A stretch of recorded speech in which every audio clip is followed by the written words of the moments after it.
Hello. This week's lab is chemical reactions, types, and their equations. It's right up here. If you click on that, you'll go into the lab. I wanted to show you just a couple of things with this lab. You're going to need to observe these reactions very carefully. And I wanted to note that if you double click on the crucible, you can show the contents.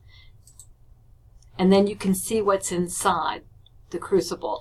You can zoom in on the crucible so that you can actually see what the substances inside look like. You can also zoom in on the flasks so that you can see precipitants or bubbles or actually see what's going on there. The form you're going to be asked to fill out looks like this. Should be very familiar by now. You've got a purpose. You need 2 or 3 complete sentences here. What is the goal of the lab? Why are we doing it? The background section. In a paragraph, you need to answer the following questions. A paragraph means that you have an introductory sentence, you have sentences in between, and then you have a kind of conclusion sentence at the end. You need to discuss what are the signs that a chemical reaction has occurred. So how are you going to know that a chemical reaction happened or not? Why are chemical equations balanced, and how do you know if it's balanced? What law is followed? Chemists will classify reactions into types. Some reactions can fit into more than one type. Your lab manual gives you 4 types of reactions. Do a little bit of research, maybe in a chemistry textbook, and you can find 5 types of reactions. Explain the characteristics of each of the 5 types of reactions. Okay, for your procedure, you'll be performing 4 different reactions. Summarize very briefly what you'll be doing for each reaction. Down here, we're going to record your data. Anytime a scale gives you a number, make sure you record all the digits. Make sure that you use correct units and correct number of significant figures when you do your calculations. Zoom in on flasks and crucibles. Okay, so the mass of the crucible goes here, and the mass of the crucible and the magnesium goes right underneath it. If you subtract those 2, you'll get the mass of the magnesium by itself. This 4th line is the mass of the crucible and the product after heating.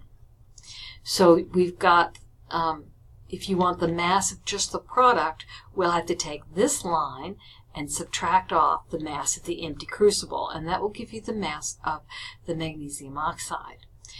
Observations. I need evidence of a chemical reaction. What did you see that makes you think that a chemical reaction occurred? Your second reaction will be performing a decomposition reaction. You'll have similar information. You'll have the mass of the empty crucible, the mass of the crucible plus the compound water, and then after heating, you'll lose the water, and you'll see what's made. When you open your crucible, you'll be able to see whether it's black, reddish brown, blue green, or light green, and that you'll know what product has been made.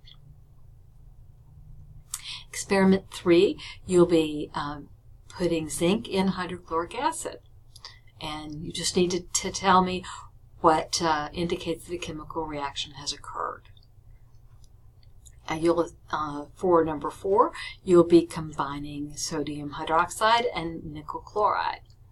What evidence of a chemical reaction do you see there? Okay, for your conclusion, this time is a little easier or harder, I don't know, but you need to write a balanced chemical equation for each of the reactions you performed. And you don't have to write anything else, just the chemical reactions. I've got a couple of hints here to help you out. And then we have 10 points of additional problems. I want you to balance and classify each of the following reactions. Note that some of them can fall into more than one category. Well, good luck. Have a great week. And I'll be waiting for your assignment.